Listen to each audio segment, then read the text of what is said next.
Tiago, capítulo 3, versículo 2. Todos tropeçamos de muitas maneiras. Se alguém não tropeça no falar, tal homem é perfeito, sendo também capaz de dominar todo o seu corpo. Vamos ler mais uma vez. Todos tropeçamos de muitas maneiras. Se alguém não tropeça no falar, tal homem é perfeito, sendo também capaz de dominar todo o seu corpo.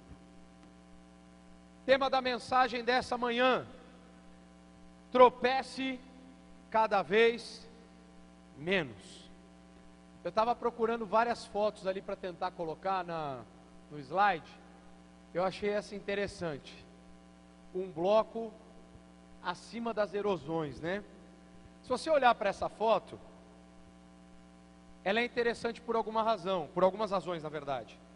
O texto de Tiago diz que todos tropeçamos de muitas maneiras. Parece que a nossa vida, ela está nós estamos à nossa volta existe um terreno extremamente pedregoso, difícil, complicado, e ser humano é viver em volta ou ter em volta de si um solo muitas vezes danificado.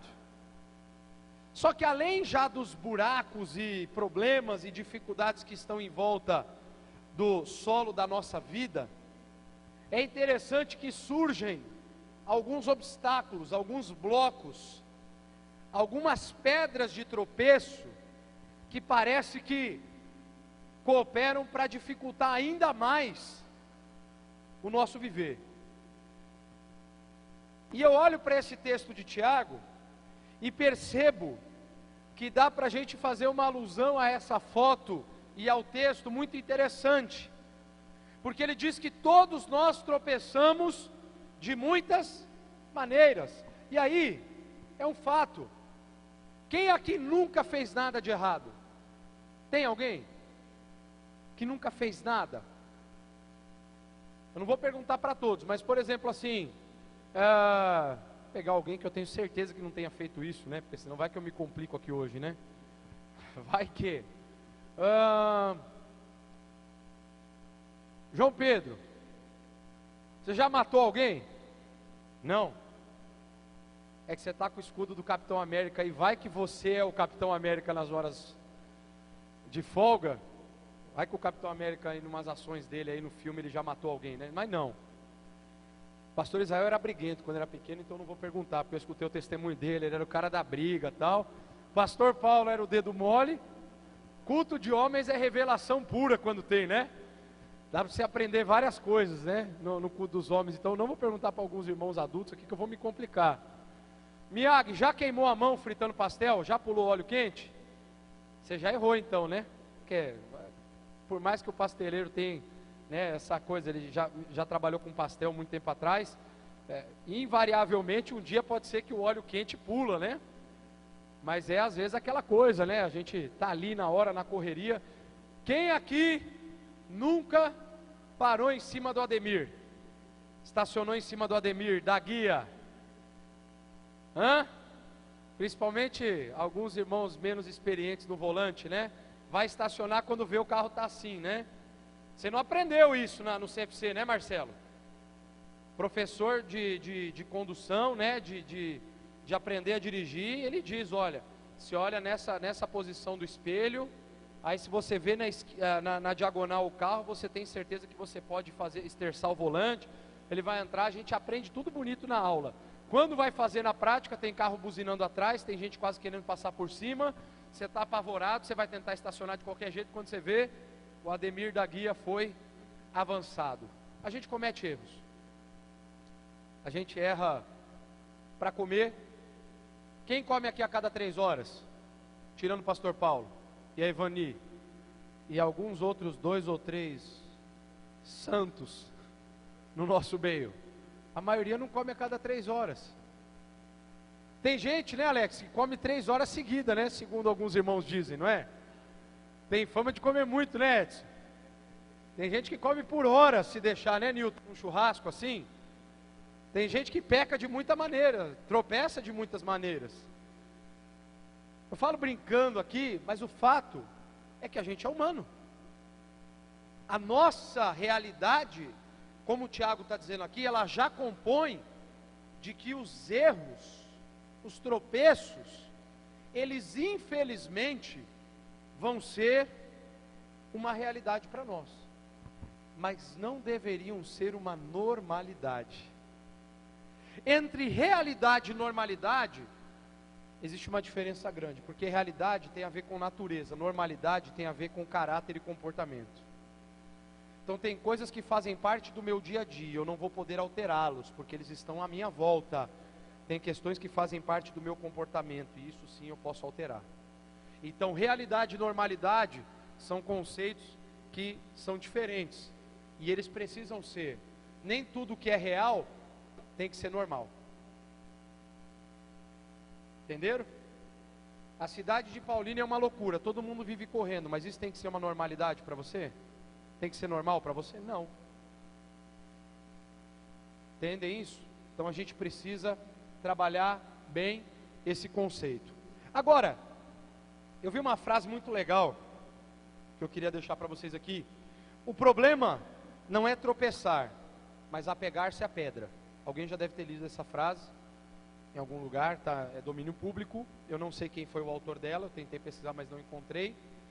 Mas diz que o problema não é tropeçar, mas se apegar às pedras que nós vivemos tropeçando.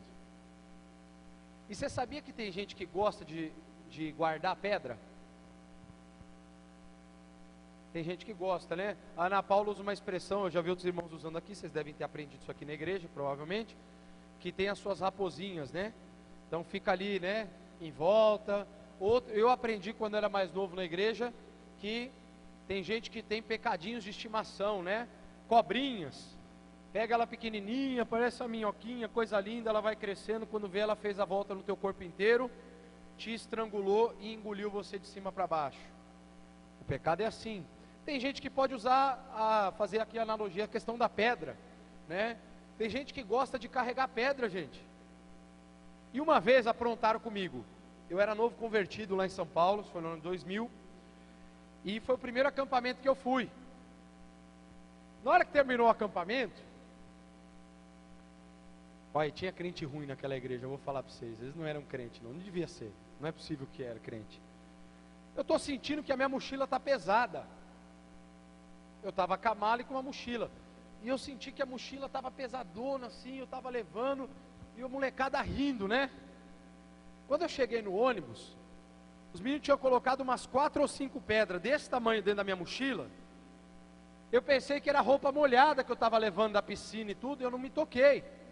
Nem estou querendo dizer com isso que eu era forte, não é nada disso. É que eu não prestei atenção mesmo, mas estava pesado. E isso é que me chamou a atenção. Mesmo estando fora da normalidade, eu pensei que estava tudo bem. Se você está acostumado a carregar um determinado peso, e você vê que está ficando mais pesado, você tem que parar para fazer uma avaliação, se não existem algumas pedras que foram colocadas por alguém na tua mochila. E eu confesso para vocês que eu fiquei bravo. A minha vontade, eu só joguei para fora da janela do ônibus. A minha vontade era jogar na cabeça dos caras que tinham colocado, porque depois eu descobri quem foi. Mas passou a vontade, né? Todo mundo deu risada, eu também sempre levei na brincadeira as coisas. Eu gosto de brincar um pouquinho também. Então, ficou tudo certo. Porém, e se pega um cara que não leva legal a questão da brincadeira? Ia ter lá provavelmente uma cabeça rachada por um paralelepípedo, porque as pedras não eram pequenas, né? Ia estar lá. Com isso eu digo, e lá no acampamento os meninos vão saber, eu já vou fazer a separação, vai ter a faixa de Gaza, dentro do alojamento dos meninos, principalmente. As meninas também, mas os meninos são piores. Vai ter a faixa de Gaza. Quem quer brincar e quem não quer. Quem não quiser vai ficar no canto, mas se falar um A para os outros depois, eu vou pendurar de ponta cabeça na árvore depois o cara. Porque está cheio de santarrão, você sabe como é que é, um parênteses aqui, né? Não me toque, não brinque comigo, não fale comigo. Mas é cheio de querer tirar sal com os outros. Se prepare, se você falar eu não quero brincadeira e se brincar, eu te amarro na árvore de ponta cabeça. Eu. Porque eu vou te proteger, mas se você me desmoralizar na frente do grupo depois, ô pastor, você defendeu o cara, e o cara é o primeiro a querer passar pasta de dente nos outros. Aí se prepara, porque eu já vou levar a corda já para amarrar teu pé na árvore. Então, ou você entra na brincadeira ou você não entra, é um direito seu. Mas tem gente que fala, não, eu não gosto de brincar com ninguém, tá? Mas vive querendo entrar na vida dos outros. E às vezes a gente faz isso. Aproveitei aqui porque eu até brinquei com o pessoal da liderança dos jovens que a gente vai fazer isso aí para não ter problema de relacionamento. Mas o fato é que tem muito adulto assim. Ah, ó, não mexe comigo, não conversa comigo, não te dou liberdade. Mas volta e meia está se intrometendo na vida dos outros. Então, eu não te dou liberdade para você falar nada de mim, para você não se aproximar de mim. Porém, contudo, todavia, entretanto, toda hora eu estou lá pondo um dedo de sal na tua ferida aberta. E que direito que eu tenho de fazer isso? Nenhum. Então nós temos que entender que o fator do respeito é importante. E respeito tem a ver com quem aprende a viver de uma maneira coerente. E viver de forma coerente significa que eu não vou carregar um peso desnecessário. Excesso de peso só faz mal, tanto no físico, no teu próprio corpo, e tanto se você viver carregando um peso extra nas tuas costas, no começo você pode não sentir, depois vai fazer muita diferença e vai te fazer mal. Então a gente precisa entender alguns aspectos. E aí, como a proposta da mensagem é nós tropeçarmos cada vez menos, eu quero rapidamente pensar com você nessa manhã algumas ações que nos ajudarão a tropeçar cada vez menos. Por que eu coloco o tema dessa forma? Tem gente que, os triunfalistas poderiam dizer, não tropece nunca mais. Mentira. A pregação já começa com uma mentira, porque Tiago já disse que todo mundo tropeça de muitas maneiras. Então, eu já quis trazer a proposta de que eu não vou alcançar na terra a perfeição que compete ao céu, mas eu posso adquirir o comportamento de Cristo cada vez mais na minha vida e, consequentemente, errar, tropeçar cada vez menos. Isso é possível. A primeira ação para quem quer tropeçar cada vez menos aqui, tirando eu? Deixa eu ver. Tem mais alguns pecadores aqui, como eu. Reconheça sua natureza, mas não se conforme com ela. Realidade, normalidade. Eu reconheço a minha natureza, sou pecador. Desde a decisão de desobedecer de Adão e Eva diante de Deus, a sua desobediência desencadeou toda uma natureza pecaminosa na humanidade que se seguiu posterior a eles. Isso é um fato. Todos nós, como o pastor Paulo também falou na terça-feira aqui, estamos lutando para errar cada vez menos em Cristo. Quando você não conhece a Cristo, a tua tendência é seguir diretamente para o inferno, sem conhecer a graça, sem conhecer a redenção, sem compreender que existe muita coisa boa de Deus para a tua vida. Com Cristo, você entende que existe agora uma trajetória. A palavra conversão significa mudança de trajeto. Quando você aceita Jesus, Ele põe um GPS no teu coração, e Ele recalcula a tua rota que estava direcionada ao inferno, por conta de você ser escravo do pecado, e agora Ele te direciona para o céu. Então existe uma direção clara de Jesus para você. Então quando eu digo que você deve reconhecer sua natureza, porém não deve se conformar com ela, é exatamente isso. Tem gente que por conta da natureza pecaminosa, se conforma com ela e vive na prática do pecado. Mas a Bíblia diz que quem vive na prática do pecado está condenado, não vai herdar o reino de Deus. E olha que interessante, Romanos 12:2, na escola dominical, quem veio, ouviu aqui as nossas crianças fazendo, acho que foi a Anabela, né, que leu Romanos 12:2, ela fez a leitura do texto que diz, vamos, 1, 2, 3, não, agora sim, mas, para, e comprovar. Olha que interessante, Paulo está falando que o mundo tem um padrão, mas que a gente não pode se amoldar a ele. E a Bíblia diz que o mundo jaza em quem? No maligno. Já existe um padrão estabelecido. A tendência do mundo é só piorar, porque ele jaz no maligno. A poder sobre a sociedade humana jaz no maligno. O pecado domina sobre a humanidade. Cristo oferece a porta de redenção para a humanidade caída, mas nem todos alcançaram ainda essa porta. A igreja precisa ser aquela que vai abrir a porta da salvação para as pessoas, através da pregação do Evangelho, mostrando a graça de Deus para o perdido. Agora olha que interessante, Paulo diz que nós não podemos nos conformar, nos amoldar, pelo contrário, precisa haver um processo de transformação da nossa mente. Isso nós chamamos metanoia, mudança de mente. Precisa haver uma mudança de mente, de mentalidade, de comportamento, porque quando eu digo que precisa haver uma mudança de mente, eu tenho que entender que mudar a cabeça automaticamente precisa estar ligado, dentro do aspecto bíblico, a mudar de atitude. Não adianta só eu mudar aqui, eu tenho que mudar fazendo. Agora, você sabia que o oposto é problemático?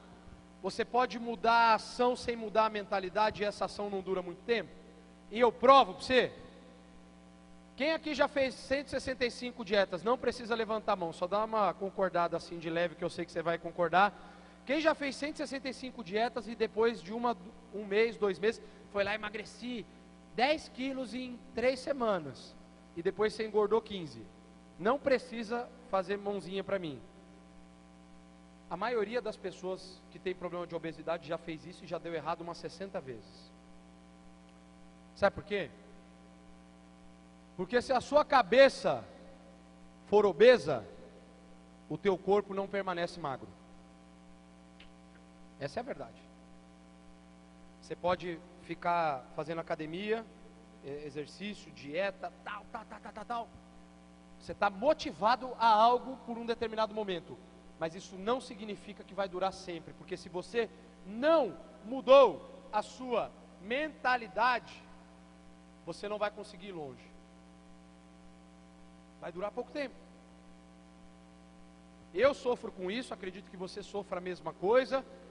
Tudo que você não muda na cabeça, as ações elas não serão prolongadas.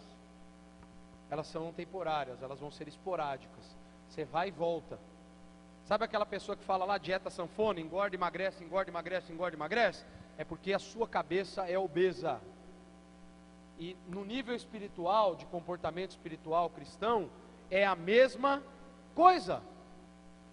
Por que a gente precisa mudar a mentalidade espiritual? Porque tem gente que se converte, vai para a igreja, toma ações cristãs, mas não tem uma mentalidade de Cristo. Paulo diz que nós devemos ter o nous de Cristo, a mente de Cristo. Eu preciso pensar como Jesus pensa. E essa revelação ela é expressa através da palavra de Deus. Só que eu só mudo a mentalidade se eu tornar isso uma prioridade, algo fundamental para mim. Tem muito crente, gente, vocês vão de concordar comigo. Tem muito crente que tem ações gospel, mas ele não tem mentalidade cristã. Não é? Vocês conhecem crente que dá balão no trabalho?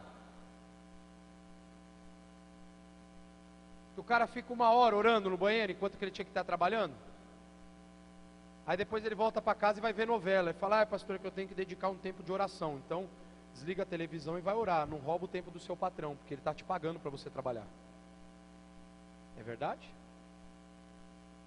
Ah, pastor, mas eu preciso agora estudar enquanto eu estou trabalhando. Não, você precisa estudar fora do horário do seu trabalho. Porque senão você está roubando quem paga você. É um fato. A não ser que você comunique e seja autorizado, aí tudo bem. Chefe, tem uma prova amanhã, você pode me dar 1 hora hoje, eu pago depois ela para eu estudar? Tudo bem, fulano, vai lá, então está tudo bem. Se você falar, chefe, eu tenho um compromisso, essa palavra em Paulina é muito bonita, né? Tem um compromisso.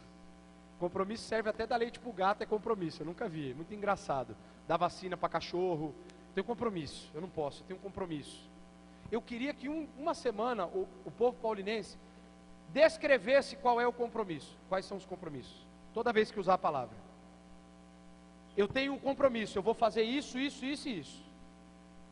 Vocês iam ver como a gente usa essa palavra de forma ruim e pejorativa, e a gente mente muitas vezes até com a consciência de que estamos falando algo bonito.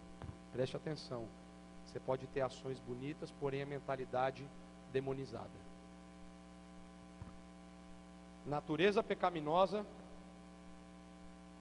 corpo transformado, você é templo do Espírito Santo. Você pode ainda ter toda a vontade do mundo de continuar pecando, porque isso é só natureza. Mas você tem todas as condições da sua existência de continuar firmado na rocha, porque você está em Cristo, você é uma nova criatura, todas as coisas velhas já passaram, eis que tudo se fez novo. Isso é uma prerrogativa bíblica. Em Cristo você já não é mais escravo do pecado. Então, ninguém pode dar desculpa, é mais forte do que eu. Me segura, Jesus, eu vou me lançar naquela caixa de doce. Não, você não é mais assim. Antes você era.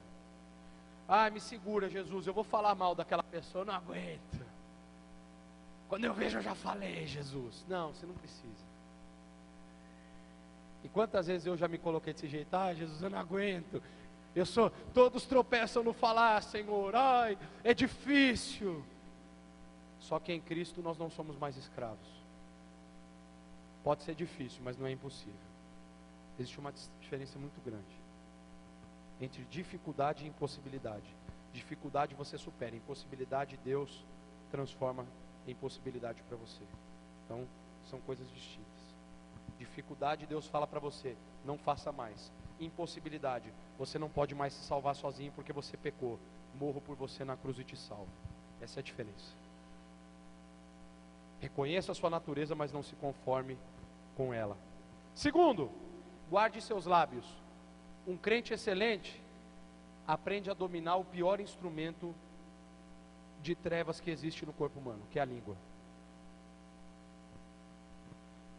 Olha, gente, como é ruim ser linguarudo. E eu vou falar para vocês, eu já fui muito, e eu acho que eu ainda sou, com certeza, um pouco. Pelo menos um pouco eu sei que eu sou. Dizer que eu não sou nada, seria mentira, até porque a Bíblia diz que todo mundo tropeça. Então eu não posso me isentar 100% de absolutamente nada na vida, e tampouco você. Agora, existem níveis em que você está comprometido ou não com uma situação. Gente, como é ruim ser linguarudo. Porque uma hora a tua casa cai, e a minha já caiu tantas vezes lá no passado.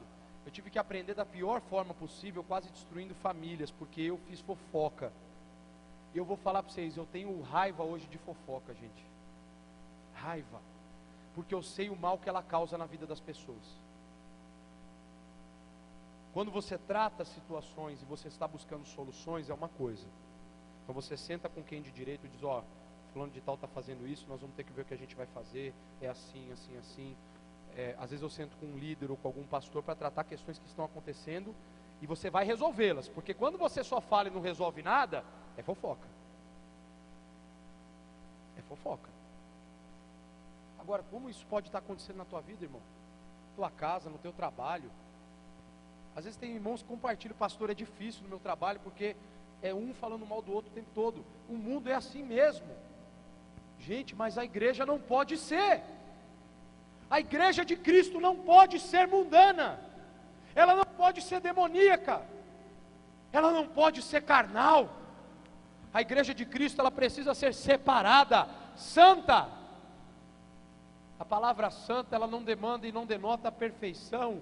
Ela significa separação do pecado e separação para Deus.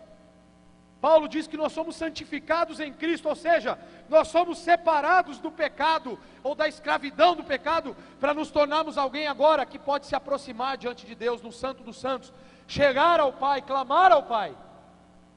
A igreja precisa ser diferente, porque se o mundo amaldiçoa, a igreja abençoa. Se o mundo persegue, a igreja é perseguida, mas ela não pode perseguir. A igreja não pode ser perseguidora, porque Jesus disse, felizes serão vocês, se os perseguirem por causa do meu nome, se vos injuriarem, se vos maldizerem. porque o nome de vocês estará escrito nos céus. Mais do que felizes serão vocês. A igreja não pode se comportar como o mundo. Se você está sendo Dona Mariazinha, Fifizinha, que fica falando da vida dos outros, se converta, meu filho. Ah, pastor, é mais forte do que eu. Não é não. Em Cristo não é. Pastor, quando eu percebo, eu já falei, então se arrependa. Hoje eu vou fazer um apelo depois da pregação. Você arrumar a tua vida. Seja aqui, ou seja você decidir aqui, se a pessoa não está, você ir lá durante a semana procurar, você vai tomar uma decisão hoje de arrumar a tua casa. Para com isso. Isso não é de Deus, cara. Ah, pastor, mas o fulano é ruim. O ciclano lá, aquele irmão lá, ele é sem noção. Ele fala o que não deve, ele faz o que não deve. Meu irmão, como que Jesus olha para ele? Como que Jesus olha para você? Ou você acha que Jesus te ama mais? Ou você acha que Ele tolera mais os teus erros do que os dos outros? Tem gente que tem dia que eu tenho vontade humana de enforcar, porque eu falo, não acredito que ainda está fazendo a mesma coisa. E aí Jesus fala para mim, como é que você acha que eu olho para você? Eu amo você do mesmo jeito que eu amo a outra pessoa. Então eu não dou o direito de você querer enforcar ela. Por mais que você tenha vontade. Deus não tira de você a vontade de muitas vezes ficar irado no momento. A Bíblia diz, irai-vos e não pequeis. Você pode estar explodindo por dentro, mas você não dá vazão à tua ira. Você não vai pecar. Você não vai traduzir a tua ira em ações que promovam destruição alheia. Então para de ser mundano. Porque isso é do diabo. Deus tem me incomodado durante esses dias. Desde setembro, outubro do ano passado, um dos primeiros temas que eu escrevi para trabalhar nos meses desse ano foi esse. Porque está feia a coisa. Você acha que é só aqui? Todo lugar que eu vou, eu escuto a mesma coisa. Pastores aborrecidos porque está tendo muita fofoca dentro de igreja. Para com isso, está errado. Se você fofocava antes, você não fofoca mais. Se você matava antes, você não mata mais. Se você roubava antes, você não rouba mais, porque você agora é de Jesus. Você não pode mais ser a mesma tranqueira que você era antes de Cristo, porque senão que raio de obra que Cristo fez na tua vida? Se é que Ele fez. Porque Paulo diz que as minhas obras evidenciam a minha salvação. As minhas boas obras, Efésios 2, que a Júlia não citou o texto no dia do concílio dela, ela só falou o texto, ela não citou, ela falou da salvação pela graça, Efésios 2, 8 e 9, e 10, quando Deus fala que as boas obras foram de antemão produzidas por Deus, para que nós as praticássemos. Para de inventar desculpa para a tua carnalidade se resolve de um jeito, arrependimento, confissão, e mudança de atitude, não tem outra. Você tem que parar de ser carnal, você tem que parar de ser mundano, porque se você não parar, além de você estar perdendo seu tempo na igreja, porque esse é um fato, gente, de verdade, você vai perder seu tempo, porque você não tem jeito, você vai para o inferno. Aí para mim, esse cara, eu não gosto de chamar ninguém de burro, mas esse cara para mim é burro. Porque se eu sei que a Bíblia diz determinada coisa, e eu acredito naquilo, e aí eu continuo insistindo em fazer o contrário daquilo que eu falo que eu acredito, no mínimo eu sou burro. No mínimo. Então para. Ah, pastor, eu tenho tempos de comunhão, as pessoas vêm na minha casa, às vezes comentam alguma coisa, né, da vida de alguém. Para! Quer um conselho? Se você não tiver nada para falar de alguém, não fale nada. Se tiver, fale bem. Enalteça as qualidades da pessoa. Se ela é trabalhadora, se ela é firme com Jesus, se ela é uma pessoa de família, se ela é uma pessoa legal, só fale isso. Se você não tiver mais nada para falar, não fala. Sabe por quê? Porque a igreja de Cristo tem sido muitas vezes a maior assassina de almas perdidas. Você e eu podemos nos tornar os piores assassinos de almas que existem.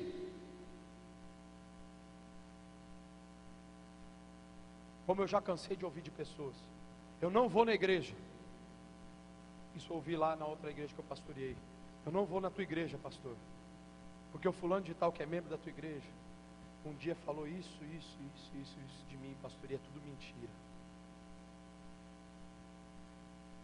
Eu me entristeço por quem não quer ir, e fico pensando o que aquela pessoa, aquele ser, ainda está fazendo numa igreja.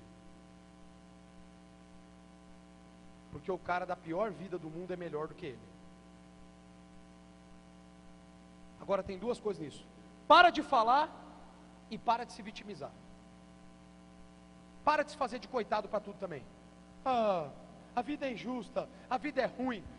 Eu canso, eu já fui difamado diversas vezes. Lá em Botucatu, uma moça disse uma vez que eu era pedófilo, porque eu entrei numa casa para levar comida para uma menina, só que estava eu e a Márcia. E sabe por que ela fez isso? Porque ela era de uma outra religião e ela queria difamar a nossa igreja, só que ela não pôde provar. O fundamento dela caiu. E sabe por que eu não tenho problema com isso? Porque eu não devo. Meu irmão, você só fica bravo com coisa que você deve. Pode prestar atenção. Quando falam de você um negócio que você sabe que lá no fundo você deve, aí você morde a chumbada. É claro, alguém gosta de ser injuriado aqui? De falarem de você alguma coisa injustamente? Você gosta, Amaury, de alguém virar e ficar falando que o Amaury não trabalha, o Amaury não sei o quê, o Amaury é trabalhador? Vai gostar? Ninguém vai gostar, todo mundo é ser humano. Mas quando o cara pega a veia e o cara torna aquilo uma missão para a vida dele de destruir o outro, tem coisa errada. Agora tem gente que se vitimiza, toda hora, céus, terra, tudo injusto, a vida, seja excelente. Romanos 16, 19 diz que nós devemos ser excelentes para o bem e inocentes para o mal. Sabe o que é isso, meu irmão? Para de falar e para de se vitimizar. Se estão te perseguindo, você é mais do que feliz porque você é de Jesus, você está firme com Jesus, e a pessoa que estiver falando da tua vida vai se ver com Deus, e é problema dela, e se estiver no meio dos homens e for descoberto, vai ser tratado. E para você de falar, porque talvez você esteja no lado ao contrário do sermão do monte, ou eu. Porque Jesus falou: mais do que felizes serão vocês quando vos perseguirem, quando vos injuriarem. E se for você que estiver perseguindo alguém, ou injuriando alguém, ou amaldiçoando alguém, ou difamando alguém, tua casa vai cair. Porque mais do que feliz é quem sofre.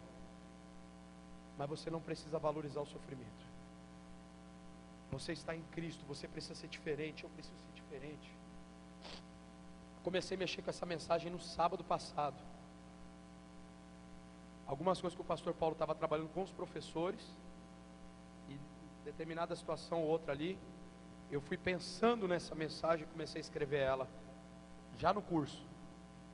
Eu escuto e faço, né? Questão de quem faz duas coisas ao mesmo tempo. Escutando o pastor Paulo falar das qualidades do professor, as atitudes, os atributos, e pensando aqui, nós temos que ser excelentes. Você precisa ser um cristão excelente. Cara, quem te olhar na rua precisa falar: eu quero ser igual a essa pessoa. Não pode ter o Paulo do fórum e o Paulo da igreja.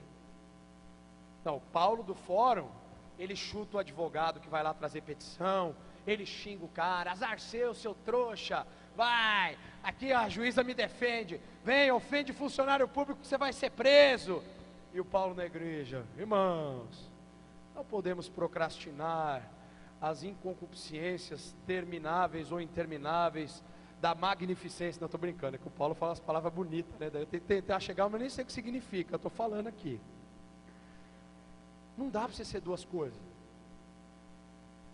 Sabia que tem gente que diz isso? Não, na igreja eu sou uma coisa, no meu trabalho eu sou outra. Coitado de você. Eu não consigo entender uma divisão de alma e de comportamento numa mesma pessoa. Pode ser que você não vai falar a mesma coisa, porque você está num ambiente X e você está no outro Y. Com certeza quem é profissional médico, o Luiz é enfermeiro, ele não vai falar de curativo aqui na igreja, mas lá no hospital ele vai ter que trabalhar esse assunto. Tudo bem. Mas quem faz o curativo e quem fala de qualquer outra coisa precisa ser a mesma pessoa. Porque se você não for, a excelência está longe. Aí tem dois textos que me chamam a atenção. Tiago 3,16. Pois onde há inveja e ambição egoísta, aí há confusão e toda espécie de males. Gente, isso me chamou a atenção, porque a maldade, a maledicência, a gente trabalhou isso domingo passado um pouquinho. Tiago está dizendo que onde existe inveja, ambição, ele fala que tem confusão, tem rolo, tem coisa errada, está perturbado, tem ruído, está errado. E aí você tem que fazer uma avaliação, se isso muitas vezes não está fazendo parte da tua realidade. Você sabe que normalmente você fala mal de uma pessoa quando você tem inveja dela, ou do que ela tem ou do que ela faz, ou pior, do que ela é. Que as pessoas podem nos olhar em três prismas: o que temos, o que somos e o que fazemos. Inveja já é pecado desde qualquer coisa. E ó, irmão, na boa, não existe inveja santa, tá? Pelo menos na Bíblia eu nunca vi. Talvez ditado popular, jeito da gente falar brincando. Doutrinariamente não existe inveja santa, porque eu não posso tornar santo algo que é pecado aos olhos de Deus. Agora, pode existir admiração, porque inveja é eu querer aquilo que o outro tem, não a mesma coisa. Então eu quero o carro do Paulo, eu não quero o mesmo carro que o Paulo tem. Isso é inveja. Agora, eu posso admirar. Olha, admiro como o João trabalha como profissional, gostaria de um dia ser igual a ele. Eu não gostaria de tomar o lugar dele, eu não gostaria de ter a empresa dele, eu não gostaria de fazer o que ele faz e tirar ele do caminho. Eu gostaria de aprender com ele e seguir o exemplo dele. Isso é admiração. E isso é permitido, isso é bíblico. Paulo diz o quê?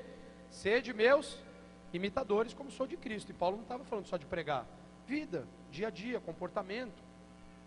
Então existe uma questão extremamente importante aqui para a gente pensar. Pessoas excelentes fazem o que Paulo diz em 1 Tessalonicenses 5:22. O que ele diz? Vamos ler junto aqui, ó. 1, 2, 3. Avança o texto. Afastem-se. Paulo está sendo específico. Toda forma. Ele especifica generalizando, né? Só Paulo mesmo, né? Inspirado por Deus. Muito bom. Afastem-se de toda forma de mal. Qualquer maldade, você tem que correr. Ah, pastor, mas tem gente no meu dia a dia que vem com maldade, então se afasta. Pastor, eu vou ter que me afastar do mundo inteiro. É melhor você perder o seu olho e entrar no reino de Deus com um só olho, do que você ser lançado no inferno com os dois. Cristianismo significa abnegação, estar pronto a abrir mão de alguma coisa, renúncia. Ah, pastor, mas eu amo aquelas pessoas. Então ou você ora para que Deus transforme a vida delas, e você se torne um exemplo para elas, ou se afaste. Porque a Bíblia diz que quem é contencioso, quem vem com mensagens diferentes daquilo que é a palavra, você não deve nem sentar com esse tipo de gente. Você não deve ter comunhão, comungar o pão, né? Ser companheiro, ter pão para sentar, para dividir. Não. Não divida seu pão com quem promove o inferno. Não divida seu pão com quem só traz maldição para a tua família. Divida seu pão com quem tem algo a acrescentar na tua família e no teu coração. Por último, use seus lábios para gerar vida. Você quer saber para que serve a tua boca? É para pregar o evangelho para quem está perdido lá fora e ganhar essas pessoas. Para encher essas cadeiras e mais outras ainda de gente nova que está morrendo sem Jesus e que precisa ser salva. É para isso que serve a tua boca. Para você proclamar as grandezas de Deus. Pastor, sou membro da igreja e não prego o evangelho. Então, você tinha que ver lá se no centro de Macumba estão precisando de ajuda. Porque talvez você vai ser mais útil lá. É verdade. Porque se você é crente e você não prega o evangelho para ninguém, a tua vida cristã é uma farsa. É um faz de conta, é um lixo. Se você vem na igreja e não faz mais nada durante a semana, que além de trabalhar, ganhar dinheiro e ter tua vida social, pensa num lixo que é a tua vida cristã. Pode ser que tua vida social seja muito legal, tua vida cristã é insignificante. Se você não resplandece Cristo durante a tua semana inteira, o teu final de semana é uma grande perda de tempo. Você poderia estar fazendo coisas muito mais legais segundo os padrões mundanos. Sempre não tem uma festa acontecendo aí por Paulínia ou região? De domingo, tal. Meu, vai lá. E não é que eu estou te expulsando da igreja, ao contrário. Eu quero 205 pregadores aqui, que é a quantidade de membros que a igreja tem aproximadamente. Eu quero esses membros aqui pregando todo o evangelho, assim como eu estou tentando fazer também. Você não precisa pregar para o mundo inteiro num dia só, porque às vezes a gente se frustra porque não consegue. Escolhe uma pessoa da tua família que não é cristã, vai atrás do teu colega de trabalho e fala do amor de Deus para ele. Mostra para ele como você procura ser o melhor funcionário da tua empresa. Que você não mente, que você não fala palavrão, que você não difama ninguém, que você é justo e verdadeiro nas suas ações. Mostra para ele o que Cristo tem tornado você dentro da tua empresa, dentro do seu trabalho. Mostra isso para as pessoas. Enche o teu coração de alegria quando tiver alguém que você trouxe para Jesus. E essa pessoa poder dizer, olha, eu quero agradecer porque fulano de tal, fulana de tal, o exemplo dele ou dela me trouxe para Jesus. Não foi a pregação dele ou dela, simplesmente, mas a vida deles que foi a verdadeira pregação que transformou o meu coração. E de boa, gente, se a gente não fizer isso, está tudo errado.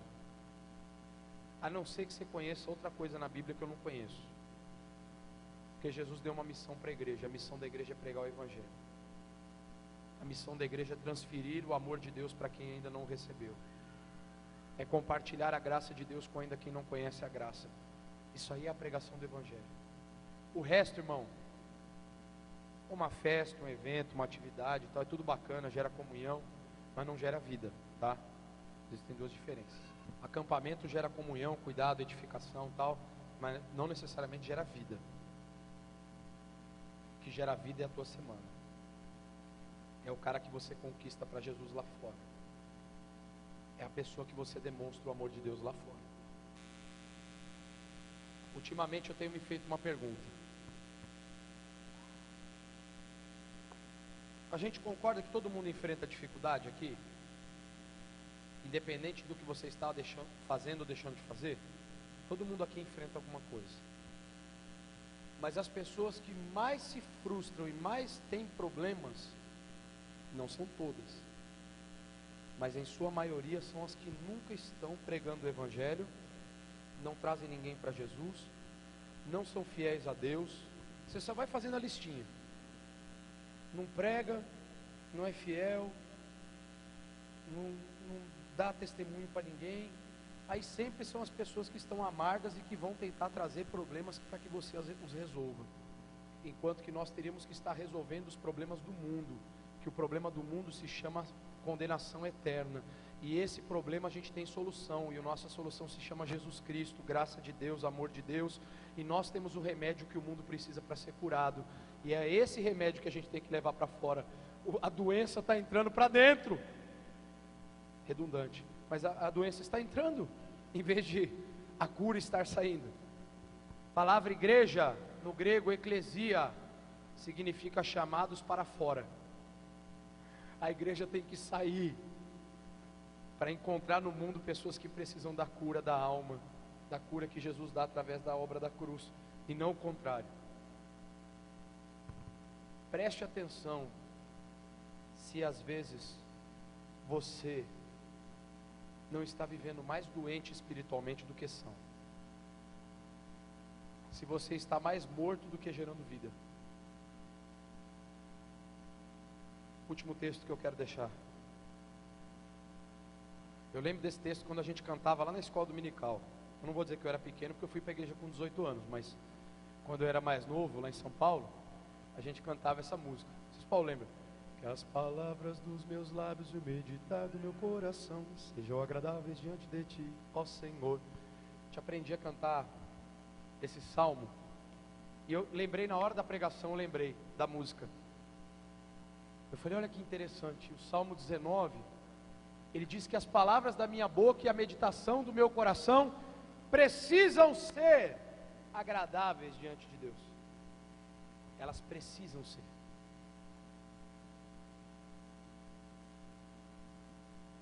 se elas não estão sendo, alguma coisa precisa acontecer.